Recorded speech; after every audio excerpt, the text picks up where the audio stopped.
Bapa kami yang di sorga, kami sudah memuji Engkau, memuliakan namamu yang agung dan mulia itu. Kami bangga, kami kagum akan karya agungmu dalam hidup kami. Bahkan ketika kami menyanyi memuji Tuhan, itu belum cukup untuk mengungkapkan kebaikan-Mu. Melalui kata-kata dalam doa kami pun belumlah cukup. Karena terlalu besar, terlalu ajaib kasih-Mu dalam hidup kami. Terima kasih Bapa di sorga. Kiranya firman-Mu malam ini menuntun kami ke dalam segala kebenaran-Mu. Urapi hamba-Mu yang menyampaikan dan juga hamba-hamba-Mu yang mendengar. Dalam nama Tuhan Yesus Kristus kami berdoa dan kami mengucap syukur, kami sambut firman-Mu. Haleluya. Amin. Amin. Firman Tuhan untuk kita renungkan bersama-sama ini, Bapak dan Ibu, rekan-rekan yang dikasihi Tuhan, berjudul dibenarkan atau dihukum ditentukan oleh ucapan kita. Dibenarkan atau dihukum ditentukan oleh ucapan kita. Matius 12 ayat 33 sampai 37, demikian firman Tuhan. Jikalau suatu pohon kamu katakan baik, maka baik pula buahnya. Jikalau suatu pohon kamu katakan tidak baik, maka tidak baik pula buahnya. Sebab dari buahnya pohon itu dikenal. Hai kamu keturunan ulat ludak, bagaimanakah kamu dapat mengucapkan hal-hal yang baik, sedangkan kamu sendiri jahat? Karena yang diucapkan mulut meluap dari hati. Orang yang baik mengeluarkan hal-hal yang baik dari perbendaharaannya yang baik. Dan orang yang jahat mengeluarkan hal-hal yang jahat dari perbendaharaannya yang jahat. Tetapi aku berkata kepadamu, setiap kata sia-sia yang diucapkan orang harus dipertanggungjawabkannya pada hari penghakiman. Karena menurut ucapanmu engkau akan dibenarkan. Dan menurut ucapanmu pula engkau akan dihukum.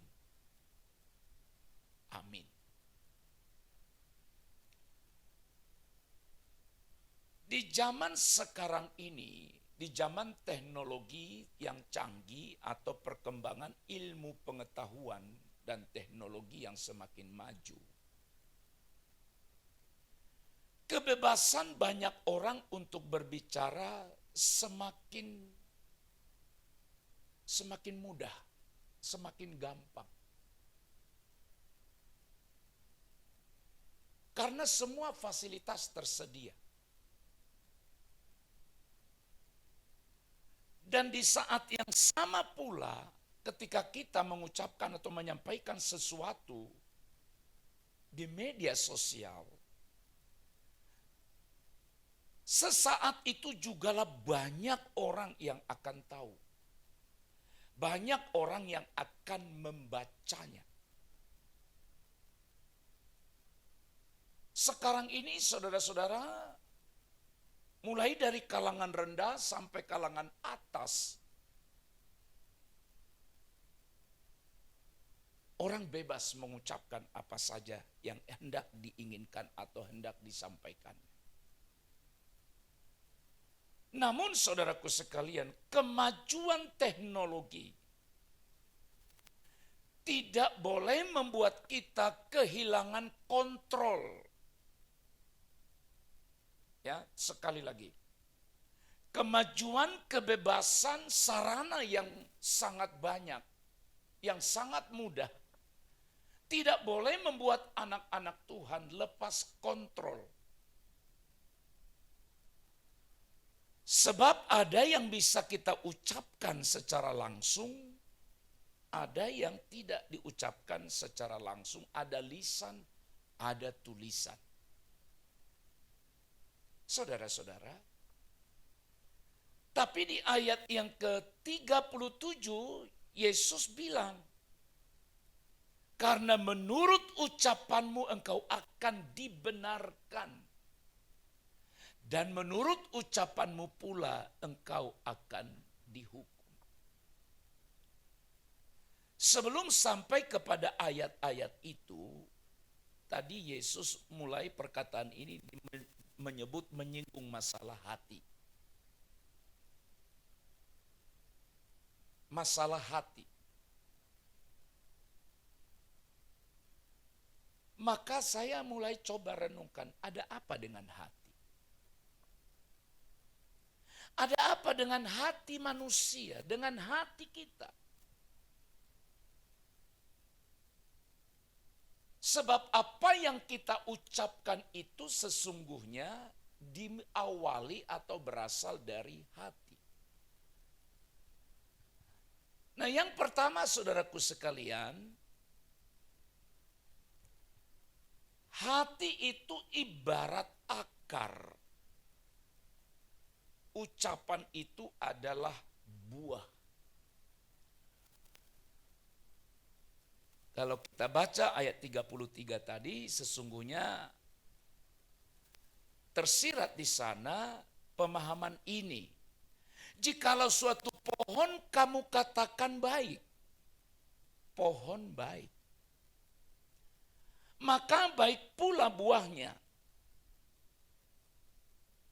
Jikalau suatu pohon kamu katakan tidak baik, maka tidak baik pula buahnya. Sebab dari buahnya lah pohon itu dikenal. Saudara-saudara, akar pohon tidak pernah kita tahu, tidak pernah kita lihat. Dan orang tidak pernah cari itu. Seseorang kan berkata pohon ini baik, akarnya baik, enggak sampai ke akar. Tapi yang dilihatnya tolak ukurnya adalah buah. Buah itu manis atau buah itu asam. Buah itu berulat atau buah itu bagus tanpa ulat. Saudara-saudara, kalau hati itu diibaratkan akar, tidak ada seorang pun yang tahu isi hati kita. Nggak ada.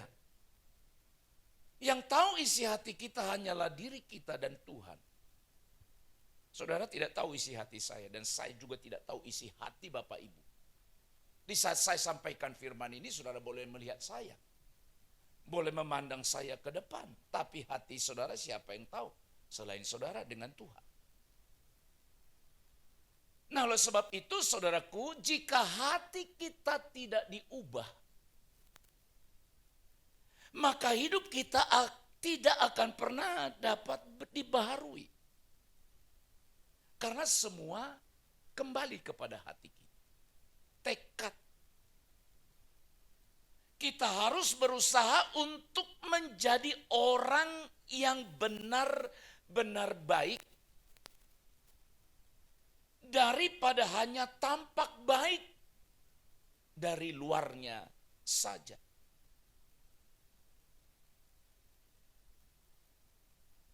Saudara-saudara, seringkali orang berkata, baik sekali dia ya. Oh, kamu bilang baik karena baru kenal. Iya. semuanya seperti itu. Saudara pun yakin sekalinya saya, ketika saudara pertama kali datang di gereja ini, saudara bilang, gereja itu baik, tempat itu baik, pendetanya baik. Seiring waktu berjalan, semakin tahu, semakin mengenal, maka mulai kita berkata tidak baik. Tapi firman ini mengingatkan kita, buah itulah tolak ukur sebuah pohon dikatakan baik atau tidak baik. Bukan daunnya, bukan akarnya, bukan batangnya yang besar, tapi selalu pada buah. Tapi pohon itu juga akan tumbang, buah itu juga akan tidak bertumbuh kalau akarnya dicabut. Berarti hati itu juga penting. Yang kedua, ada apa dengan hati? Hati itu adalah ibarat mata air. Hati, mata air. Ucapan atau perkataan yang kita ucapkan itu adalah aliran airnya. Aliran medianya, sarananya. Di ayat 34 itu firman Tuhan bilang, hai kamu keturunan ular beludak, bagaimanakah kamu dapat mengucapkan hal-hal yang baik, sedangkan kamu sendiri jahat? Karena yang diucapkan mulut meluap dari hati kita.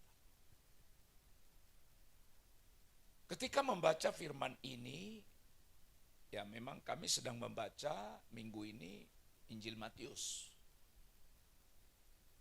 Ya, Injil Matius.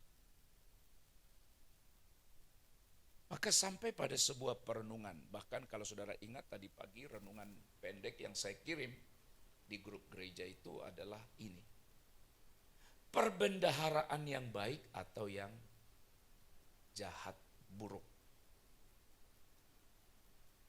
Saudara-saudara, hati yang jahat dikatakan meluapkan kejahatan seperti mata air meluapkan airnya. Ada firman bilang ini, Yeremia pasal 6 ayat 7. Seperti mata air meluapkan airnya, demikianlah kota itu meluapkan kejahatannya. Nah, itu dipakai sebagai ilustrasi, contoh. Kekerasan dan aniaya terdengar di dalamnya. Luka dan pukulan selalu ada kulihat. Artinya, kejahatan selalu nampak, kejahatan selalu muncul. Yang diibaratkan seperti mata air meluapkan airnya. Maka saudaraku yang dikasihi Tuhan, betapa perlunya kita menjaga hati karena tidak seorang pun yang mengenal hati kita selain kita dan dengan Tuhan sendiri. Bagian yang kedua. Pertanggungjawaban atas setiap kata atau percakapan yang sia-sia. Ada pertanggungjawabannya. Allah memperhatikan, kita harus sadar saudara-saudara ya, bahwa Allah itu memperhatikan setiap kata yang kita ucapkan, bahkan perkataan yang tidak kita perhatikan tanpa kita sadari. Itu kan Mazmur 139 ayat 4 bilang itu. Sebab sebelum lidahku mengeluarkan perkataan, sesungguhnya semuanya telah kau ketahui, ya Tuhan. Allah memperhatikan setiap kata-kata kita. Pernyataan-pernyataan kita. Bahkan lebih lanjut pemazmur bilang, sebelum aku ucapkan pun engkau membaca isi hatiku. Berarti saudara-saudara, kita harus waspada bahwa perkataan yang sombong, perkataan yang sia-sia, perkataan yang kasar, yang tidak menyenangkan hati Allah. Sekali lagi, itu tidak menyenangkan hati Allah. Bahkan perkataan yang sia-sia sama dengan perkataan yang kotor, kosong atau sembrono, dilarang oleh Alkitab. Efesus 5 ayat 4 bilang begini. Demikian juga perkataan yang kotor, yang kosong atau yang sembrono, karena hal-hal ini tidak pantas. Tetapi sebaliknya ucapkanlah syukur. Kembali pada pernyataan saya di awal tadi, memang ada perkataan yang langsung, ada yang tidak langsung. Ini saudara dengar saya, ini perkataan langsung. Tapi perkataan, pernyataan isi hati seseorang, isi hati saya juga bisa saya tuangkan, bisa saya ungkapkan melalui tulisan. Makanya sekali lagi, sekarang wah luar biasa ya. Luar biasa. Saya belakangan ini terus terang makin senang sekali saya mengikuti di masa-masa situasi seperti ini ya. Saya senang sekali mengikuti webinar-webinar yang tidak ada hubungannya pun dengan ilmu yang saya pahami. Selalu saya suka, setiap kali saya dapat, saya dengarin. Saya dengarin, hari ini saya dengarin ya. Masalah teknologi yang disampaikan secara umum. Saya suka, saya belajar, saya dengarin mereka. Tapi hari ini saya mendapatkan sesuatu yang menarik ya. Dia bilang apa? Dalam berkomunikasi, dalam digital yang makin hebat sekarang ini bukan ditinjau dari sudut Alkitab secara umum. Tapi mereka bilang perlu memperhatikan satu hal dalam berkomunikasi, itu karakter katanya. Wih, menarik juga ini pikir saya. Itu bukan webinar teologi, bukan. Webinar umum yang diikuti oleh seluruh kalangan. Nah, saudaraku sekalian, kenapa? Kita harus belajar ya. Tadi saya bilang kita tidak boleh kebablasan. Kita harus tetap kembali pada norma Alkitab. Sekalipun sekarang sarana makin mudah dijangkau, makin mudah digunakan, tapi kita harus tetap ingat prinsip kebenaran. Kenapa saudara-saudara? Firman Allah berkata kita akan diminta pertanggungjawaban atas perkataan yang sia-sia yang kita ucapkan. Jika kita tidak bertobat dari kebiasaan mengucapkan perkataan-perkataan yang sia-sia, maka ingat baik, kita akan binasa dalam penghakiman Allah. Kebiasaan kita dalam berkata-kata, apakah mulia atau tidak mulia, benar atau tidak benar, akan menjadi bukti yang mendukung atau yang melawan kita pada hari penghakiman. Amsal 18 ayat 21 berkata, hidup dan mati dikuasai lidah. Siapa suka menggemakannya akan memakan buahnya. Akan memakan buahnya. Nah, saudara-saudara, maka hari ini kembali kita renungkan bahwa kita dibenarkan atau dihukum itu terletak pada ucapan perkataan kita. Maka di ayat ini kita menemukan hanya ada dua jenis perbendaharaan. Perbendaharaan yang baik akan mengeluarkan hal-hal yang baik.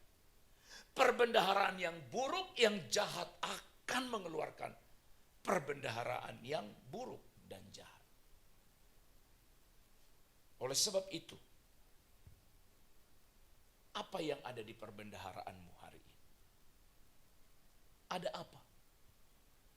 Apa yang kita isi pada perbendaharaan kita? Apakah hal-hal yang baik atau hal-hal yang buruk?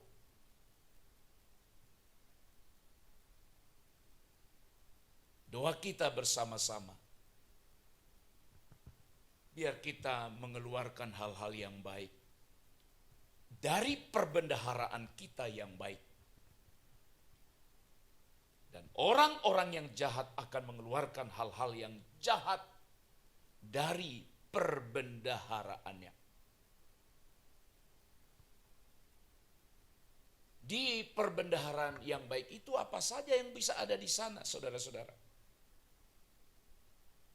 Ya, di perbendaharaan yang baik itu ada yang baik, yaitu apa? Belas kasihan, penghiburan, menguatkan, meneguhkan, pengetahuan yang baik, perasaan yang baik, tekad yang baik, yang meneguhkan orang lemah, yang menghibur orang yang susah. Itu semua seharusnya ada di dalam satu perbendaharaan kita yang baik. Tapi sebaliknya, perbendaharaan yang jahat itu akan mengeluarkan hal-hal yang jahat. Apa itu? Perkataan dan perbuatan yang buruk yang membawa penghinaan bagi Allah dan yang menyakiti orang lain. Tapi dengar, waktu akan menyatakan, akan menguji apa yang keluar dari perbendaharaan kita. Kiranya perbendaharaan kita berisikan hal-hal yang baik, yang memuliakan Allah, dan yang menjadi berkat bagi sesama. Amin. Mari kita berdoa. Bapa di sorga, terima kasih kembali Engkau ingatkan kami oleh kasih-Mu, agar kami tetap waspada, berhati-hati untuk menjaga ucapan perkataan kami. Karena firman-Mu dengan jelas berkata, dengan ucapan kamilah, kami dibenarkan atau dihukum. Oleh sebab itu Roh Kudus tolong kami, supaya kami memiliki perbendaharaan yang baik. Yang dari sana mengalir pujian bagi Allah dan berkat bagi sesama kami. Ketika kami berjumpa dengan orang yang lemah, maka keluarlah dari perbendaharaan kami yang baik kata-kata yang menghibur, kata-kata yang menguatkan. Kiranya Roh Kudus menolong kami. Dan isilah perbendaharaan kami dengan hal-hal yang Bapa inginkan. Dalam nama Tuhan Yesus, kami berdoa dan mengucap syukur kepada Tuhan. Haleluya. Amin.